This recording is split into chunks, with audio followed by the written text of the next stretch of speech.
कसा काय खर्च कसा आहे? एका व्यक्तीच्या मेलमुळं मी हे केलेलं आहे. मागचा शो केला आम्ही, मी हाय की ब्लॉकबस्टर, बसाय जागा नाही, लिटरली खाली बसलेली माणसं. शो भारी गाजला. एक जण म्हणला, दादा आता आपली लेवल वाढली आहे, पुढच्या सीएट लावायचा आपण. ओके म्हणलं. त्याला आता मी रिप्लाय देणार आहे, सीएट लावलाय पण बिलं भरताना फाटून हातात येते. सो पुढच्या वेळेस 200चं 300 करावं लागणार आहे आपल्याला.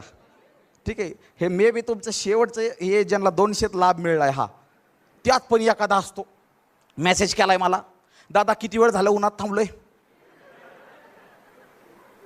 इंस्टाग्रामला मेसेज केलाय, करा की चालू भाऊ. म्हणजे मला हे लय आवडतं की तो इतक्या लांबचा, मी इतक्या लांबचा, पण त्याला माहिती आहे भाऊला मेसेज केला की काय तर येईल रिप्लाय. त्याला म्हणलं 2 मिनटं कळ काढ. ओके म्हणला. आता पुरुष एवढ्या थांब